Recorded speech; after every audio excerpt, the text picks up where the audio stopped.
અધ્યાયને વિશે સત્સંગી જીવન પ્રકરણ 5 અધ્યાય 41મો તારીખ આજે કહી દઈ 6 સપ્ટેમ્બર 2024। આ અધ્યાયને વિશે આપણે શું જોઈ રહેલા છે? કોઈને યાદ છે? સાધુના નિષિદ્ધ કર્મ અને એનું પ્રાયશ્ચિત। બરાબર, સાધુ એટલે યતિઓના, નિષિદ્ધ કર્મ એટલે એણે જે કયા કર્મો નથી કરવાના તે અને એનું પ્રાયશ્ચિત આપણે જોઈ રહ્યા છે। એક જ જો હું તમને સમજાવી દઉં, એકવાર પાછો ક્લિયર કરું। હું કહું ને તમને, સાંભળો। 4 આશ્રમ છે, બ્રહ્મચર્ય આશ્રમ, બરાબર, એના પછી ગ્રહસ્થાશ્રમ, વાનપ્રસ્થાશ્રમ અને સંન્યાસ્તાશ્રમ। હવે સંન્યાસ્તાશ્રમ જે છે ચોથો, સમજજો, એને અંતર્ગત આ બધા આવી જાય। યતિ આવી જાય, એક દંડી સાધુ કેવું તો એ આવી જાય, પરમહંસ આવી જાય, દ્વિદંડી સાધુ આવી જાય, ત્રિદંડી સાધુ આવી જાય। જેટલા પણ સાધુને રિલેટેડ દીક્ષાવાળા છે તે બધા ચોથા આશ્રમમાં આવે, સંન્યાસ્તાશ્રમમાં। બ્રોડ ટર્મિનોલોજી એની સંન્યાસ્તાશ્રમ છે, એટલે સંન્યાસી છે, સમજો। પણ પછી એમાં કોઈ જગ્યા પર એને યતિ કયો હોય, કોઈ જગ્યા પર એને ભિક્ષુક પણ કયો હોય, સમજો। કોઈ જગ્યા પર એને એમ કહે કે પેલો સિલોંચ વૃત્તિ કરીને માંગીને ખાનારો કયો હોય, બરાબર। કોઈ જગ્યા પર એને યાચક ના, હા, એ ભિક્ષુક એટલે એ ભિક્ષુક એટલે એ ચોથા આશ્રમમાં જ છે। ભિક્ષાનું, જમવાનું, સિલોંચ વૃત્તિથી ખાવાનું જે કહ્યું છે તે શ્રેષ્ઠ કહ્યું છે। આપણે જે ભિક્ષુક માનીએ છીએ, જે ગામમાં જેને રૂપિયા પૈસા નથી ને માંગીને ખાઈ છે, એ ભિક્ષુક નથી શાસ્ત્રની રીતે। આ આગળ પણ મેં ચર્ચા કરેલી। એ તો એ લોકો એ પ્રમાણે માગે ને આપણે એને એક સારો શબ્દ આપેલો, જેમ આપણે અપંગોને દિવ્યાંગ નહીં કહેતા। હવે એકચ્યુઅલી કે એનું અંક દિવ્યાંગ થોડું છે, પણ આપણે એને અપંગ ન કહી શકીએ એટલે દિવ્યાંગો કહીએ અત્યારે કે ભાઈ દિવ્યાંગ, સમજી ગયા? એટલે કહેવાનો મતલબ શું છે કે દિવ્યાંગનો અર્થ શું કહ્યો કે પેલાને અપંગ નહીં કહ્યો, એટલે સારો શબ્દ આપ્યો એને। તેમ પેલો ભિક્ષા માંગીને નહીં ખાતો, પણ એ બિચારાની પરિસ્થિતિ ખરાબ છે કે પૂર્વનો જે કંઈ જીવ છે એને કરીને માંગીને ખાઈ છે, એટલે આપણે એને એક શાસ્ત્રનો સારો શબ્દ આપી દીધો, કયો? ભિક્ષુક। But they are not really ભિક્ષુક। હા, સમજી ગયા મારી વાત? એટલે ભિક્ષુક આપણે એને અપંગને જેમ દિવ્યાંગ કહીએ એમ શબ્દ સારો આપ્યો છે। કોઈ જગ્યા પર લખ્યો હોય ભિક્ષુક ભોજન, અને પેલા બધા આવી જાય, સમજો। એકચ્યુઅલી ભિક્ષુકનો અર્થ એ નહીં થતો કે જે લોકો ત્યાં આવે છે। આઈડિયા આવી ગયો તમને? ભિક્ષુક એટલે તમારા સૌરાષ્ટ્રમાં જે લોકો ચોથા દીક્ષા લઈને દીક્ષિતો એને માંગીને ખાતા હોય એ ભિક્ષુક છે। આ પેલા જે આપણે જેને કહીએ છીએ મંદિરની બહાર જે ઊભા રહી છે કે મસ્જિદની બહાર જે ઊભા રહી છે કે જે ગલીએ ગલીએ બિચારા કરમના માયરા ફરે છે ને માંગે છે, એ ભિક્ષુક નથી। દે આર નોટ રિયલી ભિક્ષુક। સમજી ગયા? ચાલો। જેમ દરેક પીરી વસ્તુ સોનું નથી હોતી ને, એમ દરેક માંગનારા ભિક્ષુક નથી હોતા। આઈડિયા આવી ગયો? ભિક્ષુક એટલે ભિક્ષાથી માંગીને ખાવું એ તો બહુ શ્રેષ્ઠ કામ છે, એને આ લોક જોડે ન સરખાવાય। પેલો વૈરાગ્યથી ભિક્ષા માંગીને ખાઈ છે। ગોપીચંદની વાત નહીં સાંભળેલી? રાજા ભર્તુહરીની વાત નહીં સાંભળેલી? એને શું કહ્યું? પહેલી વખત તારી પત્ની પાસે જઈને શું માંગવા જા? ભિક્ષા માંગવા જા, સમજો। ભિક્ષા માંગવાનો એનો અર્થ હકીકતમાં શું થાય છે ખબર? કે તમે ભિક્ષાનથી તમારું ગુજરાન ચલાવો છો, એટલે પહેલાં તમે તમારો જે અહંકાર જે છે તેને કાં મૂકી દેવ?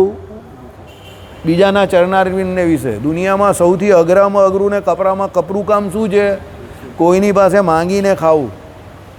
આપણે અત્યારે આ કેટલા છે? 3 ને 3 6, 2 8 ને 3 11 ને 1 12 ને 1 13 ને પેલા 14માં આવ્યા ને પેલો 15મો મનીષ, 15 જણાને આપણે એમ કહીએ આપણે 15 ભિક્ષા માંગવા જવાની હોય ને માંગીને ખાવાનું હોય। કેટલા માણસ આમાંથી ભિક્ષા માંગીને ખાઈ શકે? ચાલો બોલો। દાઢીવાળા ભાઈ દાઢી ભલે વધારે ને કેસરી કપડાં પહેરાવી દે હોય ને, અલકની રંજન કરીને એકાદ પેલી એ આપી દઉં વગાડવા માટે ચીપીઓ, તો પણ આ દાઢીવાળા ભગતથી દાઢી છે તો બી સાધુ જેવા લાગે તો પણ નહીં મંગાય। અઘરું કામ છે। તમારી સફેદ દાઢી છે તો પણ નહીં મંગાય કે એ બાબાજી તો બહુ પુરાને, બ્રહ્માજી કે પુરાને, બરાબર। હમણાં જ એક ભાઈ મને મળ્યા, મને કહે કે તમે મને ઓળખો જ? મેં કહું હા, તમે તો બહુ જૂના। તો કંઈ કેટલો જૂનો? મેં કહું બ્રહ્માજી કરતાં જૂના। એ વિચારવા પડી, કહું બ્રહ્માજી કરતાં જૂનો એટલે? સમજી ગયા? એટલે તમે તો બ્રહ્માજી કરતાં જૂના લાગો છો. સફેદ દાઢીવાળા બ્રહ્માજી મેં જોયેલા છે, ટીવીમાં આવે ને પેલા આમ કરીને બેઠેલો હોય સફેદ દાઢીવાળા જોઈ, એવા તમે લાગો છો. પણ હું તમને પણ કહું અત્યારે કે ચાલો ભિક્ષા માંગવા જઈએ. તમે કે વાસુદેવભાઈ રહેવા દેવું નહીં, ઘરે બૈરી જે ખવડાવે તે ખાઈ લેવા, ભિક્ષા નહીં માંગવી. ભલે ઘરે બૈરી ખીચડી કઢી ખવડાવે કે દાળ ભાત ખવડાવે એકલા, એ ખાઈ લઈશું. ભિક્ષા માંગવી બહુ અઘરું કામ છે. એટલે શાસ્ત્રોમાં શિલોંચ વૃત્તિ જે કઈ તે કે ભિક્ષા માંગીને ખાવું એ સૌથી શ્રેષ્ઠ કહ્યું છે. પણ હવે આપણે ત્યાં શું, જે સો કોલ્ડ લોકો ભિક્ષુક નથી એને આપણે ભિક્ષુક કહીએ છીએ, પણ actually they are not really ભિક્ષુક. બરાબર. ચાલો, જય સ્વામિનારાયણ. આગળ જઈએ. એમને સારી લાગે જ ને, મેં એટલે તો કહ્યું કે બ્રહ્માજીને દાઢી સારી લાગે છે. મેં પહેલાં જ એમને કહી દીધું. ચાલો, હા, બ્રહ્માજીને દાઢી સારી લાગે છે. બરાબર, લાગે છે કે કંઈક વયોવૃદ્ધ માણસ છે, કંઈક જાણતા હોય ને, જ્ઞાન હોય ને એવું લાગે. ચાલો, નિશાન યતિએ નિશાન એટલે રાત્રિએ ફરીથી લેવાતું એ પણ આપણે જોઈ લીધું. બરાબર. જે ભિક્ષુ 2 ગામમાં ભૈક્ષને એક જ દિવસે પ્રમાદથી કરે અથવા જે યતિ કંચુક એટલે દગલીને ધારે તે યતિ ચાંદ્રાયન વ્રત કરે. આ પણ આપણે જોયેલું જ કદાચ, પણ એકવાર પાછું જોઈ લઈએ. શું કહીએ? 2 ગામમાં ભૈક્ષને એક જ દિવસે પ્રમાદથી કરે. કોઈ 2 ગામમાં જાય અને ભિક્ષા પ્રમાદથી કરી લે આળસથી, તો ભાઈ કાલે જવાનું નહીં, લઈ લેવા દે, નહીં કરવું એવું. અને કંચુક એટલે શું છે? ડગલીને ધારે, ઠંડી લાગતી હોય તેને એમ કે ચાલી જરા ડગલી બગલી પહેરી દઉં, પણ એને એવું નથી પહેરવાનું. એને શું છે? તાડ છે, તડકો છે, એ બધું શું કરવાનું છે? સહન કરવાનું છે. એને શું કરવાનું છે? ચાંદ્રાયન વ્રત કરવાનું. આગળ, જે યતિ ધાન્ય, વૃક્ષ, લતા, મૂળ, ફળ, ફૂલ, દળ આદિકને મૂળમાંથી ઉપાડે તે તો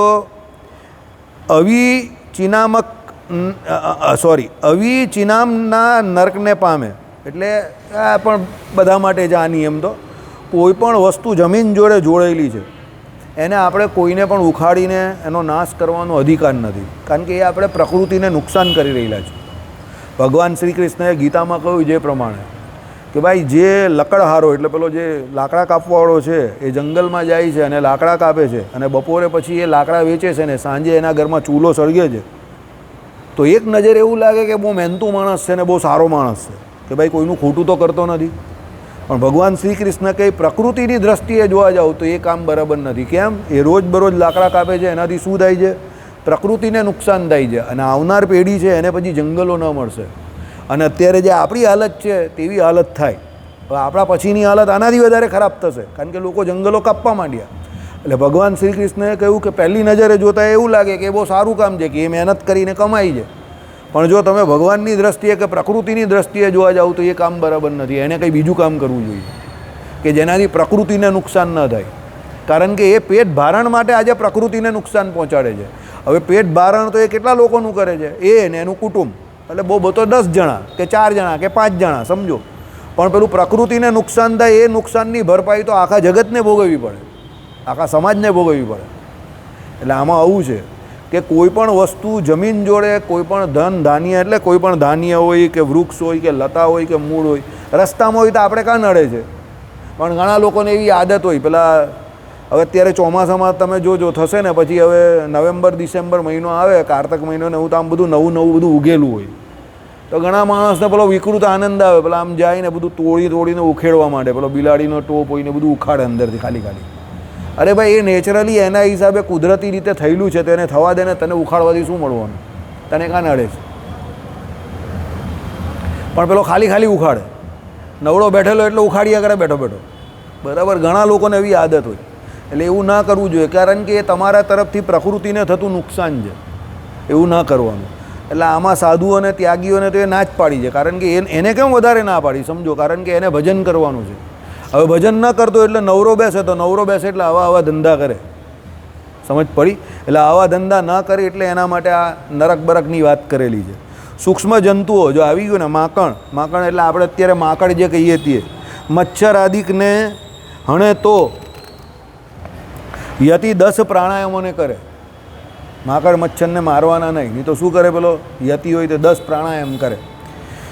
સ્વપ્નમાં સ્ત્રી સંગમ થાય તો તત્ક્ષણ સ્નાન કરી 3000 વાર ઓમ નમો નારાયણ આ હસ્તાક્ષર મંત્રનો જપ કરે. સ્વપ્નની અંદર એને એમ કહે કે સ્ત્રીનો સંગ થાય તો શું કરવાનું? ઓમ નમો નારાયણનો જપ કરવાનો હસ્તાક્ષર મંત્રનો કેટલી વખત? 3000 વખત. 3000 વખત એટલે કેટલી માળા થઈ? 30 માળા થઈ, બરાબર. પછી ઉપરના પેલા 8 છે તે વધારામાં ગણી લેવાના, કારણ કે આપણે ઓછા જ બોલાતા હોય. તો પેલો પાછા એમ કે મને 108 હોય તો વધી નહીં જાય. અરે ફકીર મોહમ્મદ, હવે તું વધારાની કા ગીત ગાય છે, તું ઓછા બોલતો હશે, ઉતાવળમાં મણકા વધારે જલ્દી ફેરવે એને ઓછા બોલાતા હશે, એટલે 30 ને બદલે 31 માળા ફેરવી દેવાની, જોયો તો, બરાબર. ચાલો. જો યતિ સ્ત્રીને જોઈને ઇન્દ્રિયની અતિ દુર્બળતાને લીધે વીર્ય સ્ત્રાવને કરે તો 3 દિવસ ઉપવાસ કરીને સત પ્રાણાયામોને કરે, બરાબર. એટલે આ ડાયરેક્ટ વાત કરેલી છે. પેલામાં જે છે તે સ્વપ્નમાં છે, સ્વપ્નમાં તો એનું નિયંત્રણ નથી, પણ આમાં તો એને ડાયરેક્ટ એ કર્મ કરેલું છે, બરાબર. એટલે શું કરવાનું કહ્યું કે ભાઈ 3 દિવસ ઉપવાસ કરવાના અને 100 પ્રાણાયામ કરવાના, બરાબર. એટલે સજા વધી ગઈ, બરાબર. ચાલો. સ્વપ્નમાં સ્ત્રી સંયોગ વિના જ વીર્ય સ્ત્રાવ થાય તો સ્નાન કરી 10 પ્રાણાયામને કરે. યતિને જો કોઈ પ્રકારે થયેલા બધાએ વીર્યપાતોના પ્રાયશ્ચિતમાં ઉપવાસ પણ કરવાનો જાણો. એટલે બીજી જ કોઈ પણ જગ્યા પર એને એ પ્રમાણે એમ કહે કે શરીરમાંથી જે કંઈ વીર્યપાત થતો હોય તો પછી એ દરેક પ્રાયશ્ચિતમાં ઉપવાસ પણ કરવાનો જાણો, કારણ કે એ શરીરનું જે બળ હોય એને કારણે થાય. એટલે શરીરને નિર્બળ કરવાનું પહેલાં, એટલે ઉપવાસ કરવાનું કહે.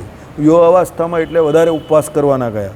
યુવા અવસ્થામાં કૃચ્છ છે, ચાંદ્રાયણ આદિ જે વ્રત કરવાના કયા તે એટલે કરવાના કયા, કારણ કે શરીરની જે બળ હોય, શરીરનું બળ, એને કારણે આ બધું થાય. વૈરાગ્ય તો ઓછું હોય જ, પણ શારીરિક બળ વધી જાય એટલે આ બધું થાય. એટલે શરીરને નિર્બળ કરવા માટે ઉપવાસ કરવાના કયા, બરાબર. ચાલો. ભિક્ષા ક્રિયાદિક વિના અજ્ઞાનથી જો સ્ત્રીની સાથે બોલે તો સ્નાન કરીને ઉપવાસ કરે. ભિક્ષા ક્રિયા કરે ત્યારે હા કે ના કેટલું બોલવું હોય તો બોલાય, આપણે આગળ જોઈ લીધું. એ પણ પુરુષની હાજરી હોય તો, પુરુષની હાજરી ન હોય તો એ બધી માથાકૂટ ન કરવાની, લઈને ચાલતી પકડવાની, સમજી ગયા. અને પુરુષ હાજર રહેતો હોય એ સમય પર જ એને ત્યાં જવાનું ભિક્ષા કરવા, લખેલું છે આગળ, આપણે આવી ગયું, બરાબર. બાકીની ક્રિયામાં શું છે? એકાંતમાં તો ના પાડી છે કે એકાંતમાં કોઈ પણ સ્ત્રીનો સંગ ભલે એ ભિક્ષા માટે પણ કરે, પણ એના માટે અનર્થકારી છે એવું કાઉન્સમાં લખેલું હતું. એ આપણે પરમ કે ચોથે દિવસે જોયું, બરાબર. એટલે શું કહ્યું? અજ્ઞાનથી પણ સ્ત્રી સાથે બોલે તો સ્નાન કરીને ઉપવાસ કરવાનો, એને ઉપવાસ કરવાનો છે, સ્નાન કરવાનું, અને હરિના નામને જપે. દરેકમાં હરિનું નામ તો જપવાનું જ છે, કારણ કે હરિનું નામ છૂટે એટલે આ બધા ધંધા ચાલુ થાય. તમને કંઈ પણ બીજું કામ કરવાની ઈચ્છા થાય ને, એ પાપાચાર હોય કે ન હોય, પણ એમાં એક વાત નક્કી છે કે તમે ત્યારે ભજન નહીં કરતા. તમે કેવું બધા, કારણ કે તમે ભજન કરતા હોવ ને તો એ કામ કરો જ નહીં. જો જેને ભગવત સાક્ષાત્કાર કરવો છે, કે જે ભજન કરે છે ને, એની પાસે કોઈ ટાઈમ જ નથી, એની પાસે કોઈ ટાઈમ નથી. અને જેને ભજન નહીં થતું, કે ભજન નહીં કરવું, સમજો, નહીં થતું કે નહીં કરવું બંને શબ્દ છે, સમજો, એનાથી બધા અવળા ધંધા થાય. અને એ બધા, એની પાસે બીજો બધો ટાઈમ છે, પણ ભજન કરવાનો ટાઈમ નથી. પણ જેને ભજન કરવું છે એની પાસે આ ટાઈમ નથી કોઈ પણ.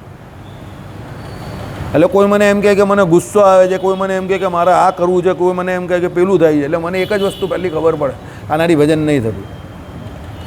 ભજન થતું હોય તો આ બધું ના થાય, સમજજો, બરાબર. ચાલો.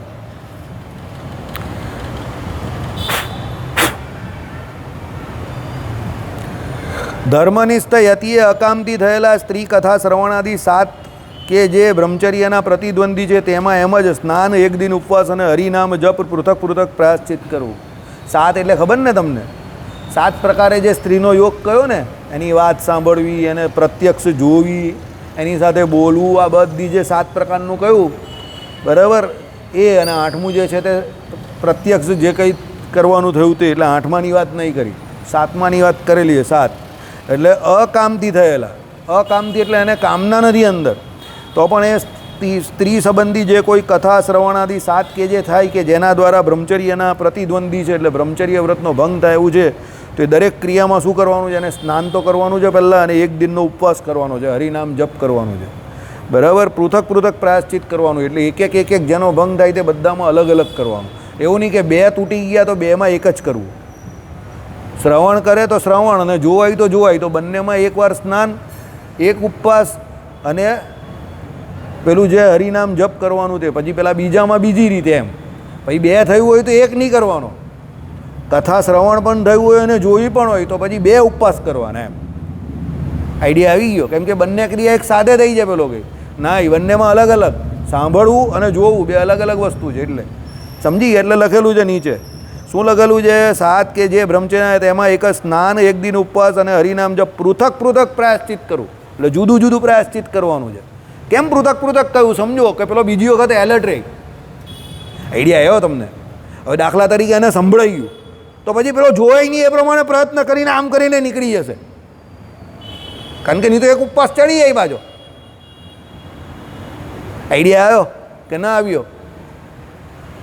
પણ પેલો જો એક બંનેમાં એક તો પેલો બિંદાસ થઈ જાય કે હવે આમાં પણ એક છે ને જોવામાં પણ, તો ભાઈ આરામથી જોઈ ને પેલો સમજી ગયા. એટલે બગાડ આગળનો અટકાવવા માટે આ બધી નિયમ છે.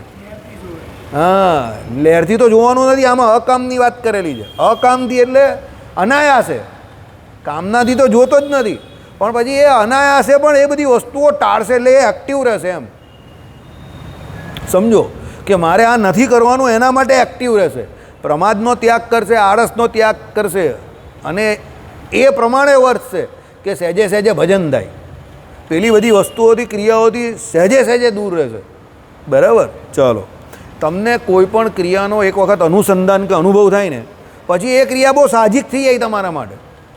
હવે એ ક્રિયા જે નથી કરતો એના માટે અઘરી છે, પણ તમારા માટે સાહજિક થઈ ગઈ. હવે એ તમારા માટે સાહજિક એટલે થઈ કે તમને એનો અનુભવ છે.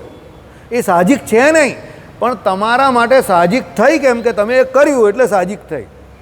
ન કરો તો સાહજિક ન થાય.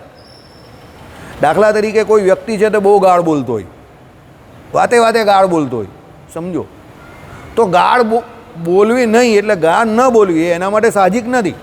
એના માટે બોલવી એ સાહજિક થઈ ગયું છે.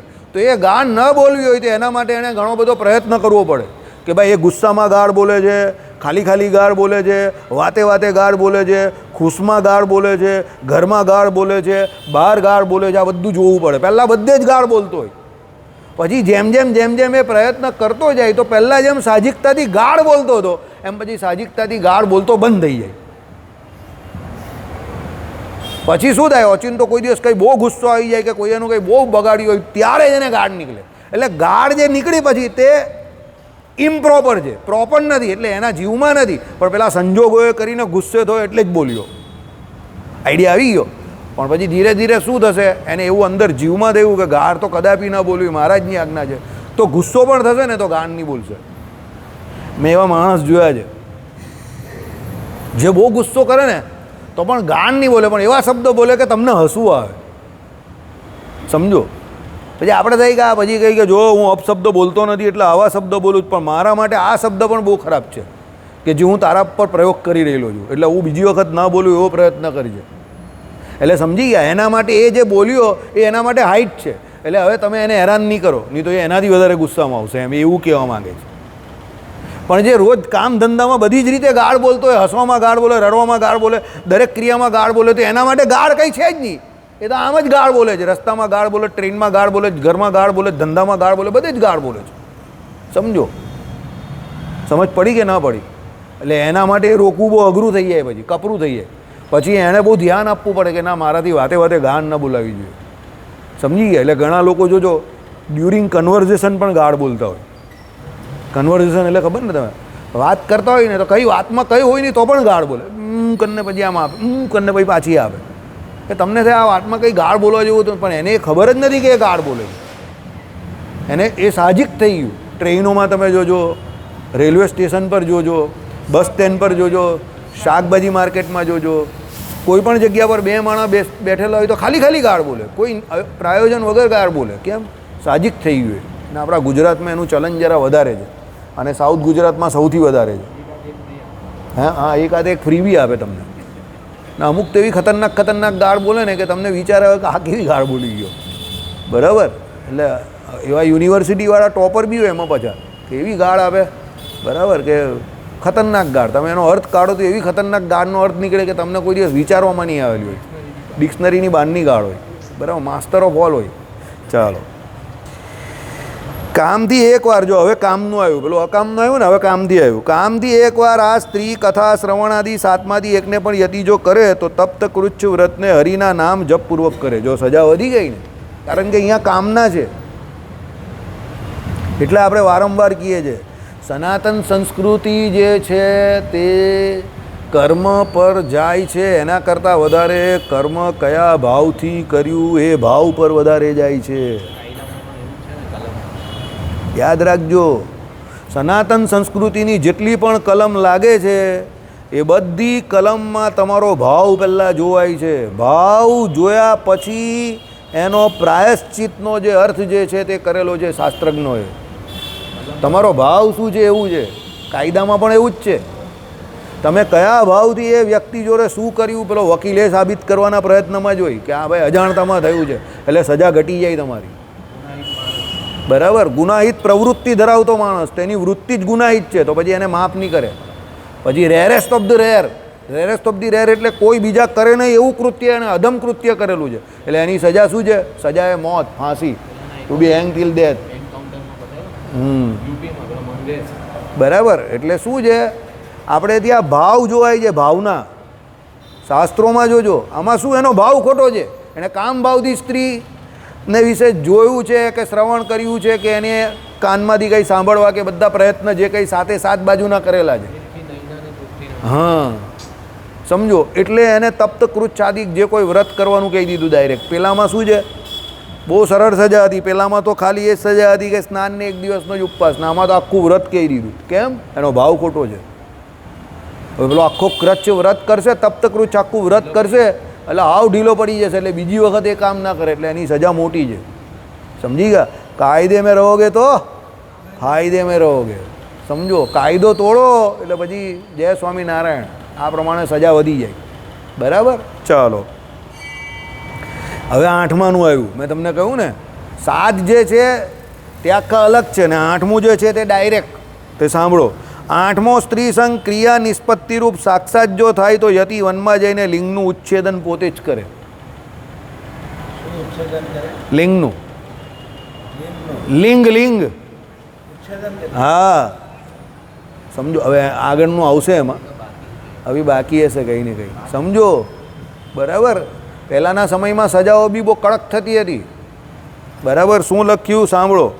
આજ તે દોષનું પ્રાયશ્ચિત છે. એ દોષનું પ્રાયશ્ચિત આ જ છે. બરાબર. શું કહ્યું તે સાંભળો. પહેલાં ફરીથી એક વાર વાંચો. 8મો, પહેલાં 7 જે થયા તે તો જોવું, સાંભળવું ને એ બધું છે.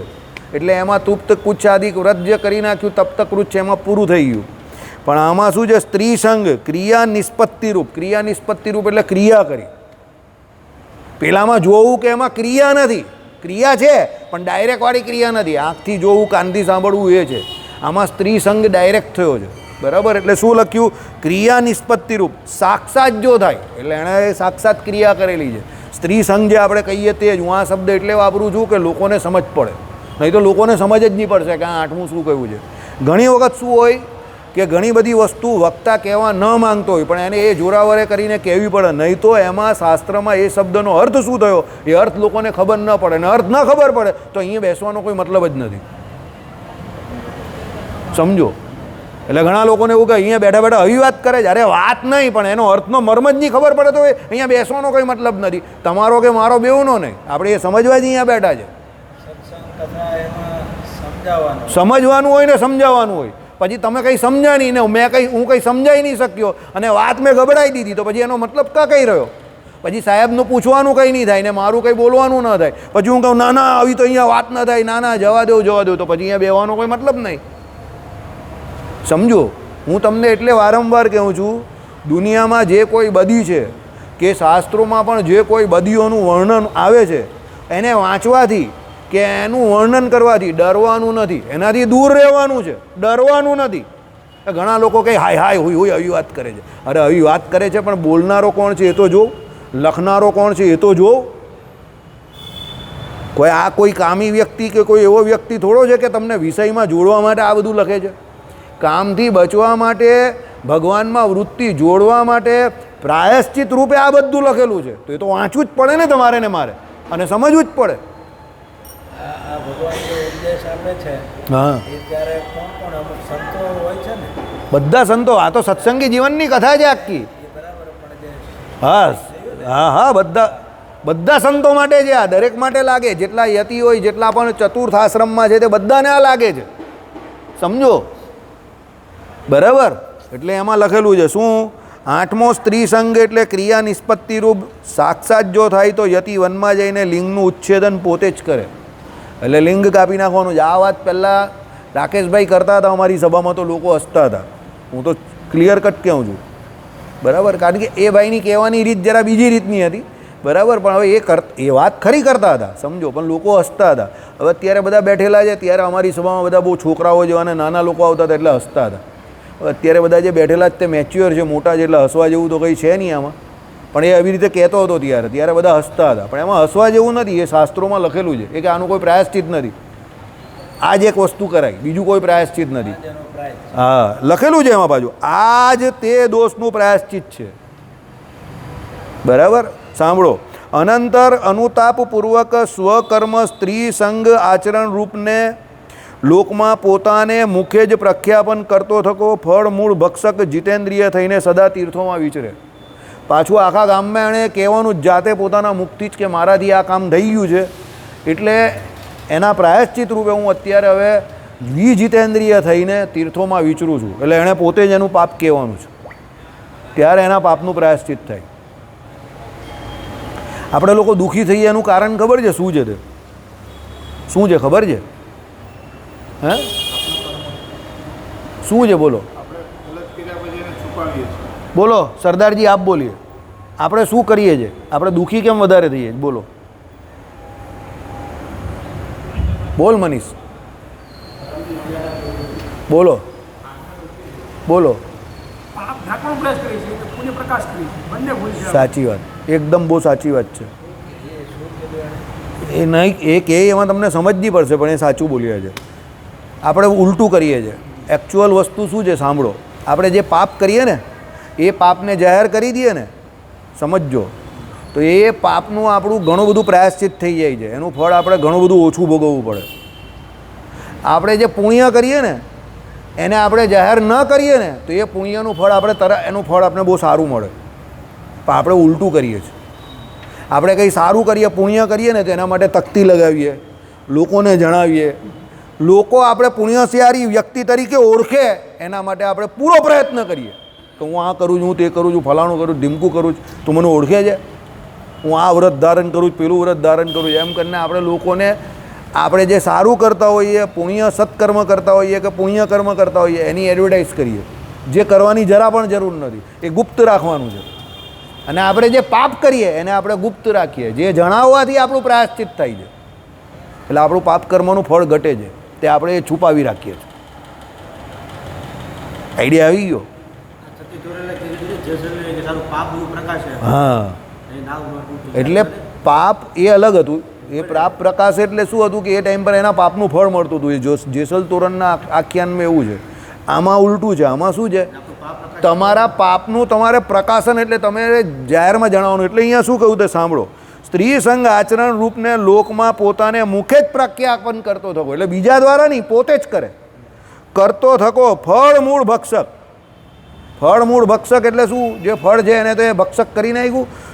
જીતેન્દ્રિય થઈને સદા તીર્થોમાં વિચરે. ફળમુખ ભક્ષક એટલે શું છે કે જેના દ્વારા એને એ પાપ થતું હતું એ તો એણે થઈ ગયો, પછી વિજીતેન્દ્રિય થઈ જવાનું, પછી તો જીતેન્દ્રિય થવાનો જ છે, કારણ કે એ પાપનું પ્રાયશ્ચિત કરે એટલે એને હકીકતમાં પશ્ચાતાપ છે અને તીર્થોમાં જ વિચરણ કરવાનું છે. એટલે સમાજમાં એને આવવાનું જ નથી.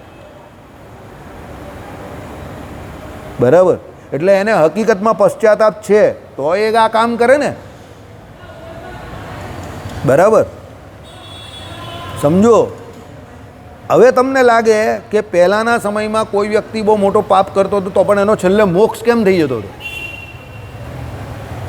આટલા માટે થઈ જતો હતો કે ભાઈ એ જે પાપ કરતો હતો એને પહેલાં એનો પશ્ચાતાપ હતો અને પ્રાયશ્ચિત કરતો હતો, એટલે એનો મોક્ષ થતો હતો.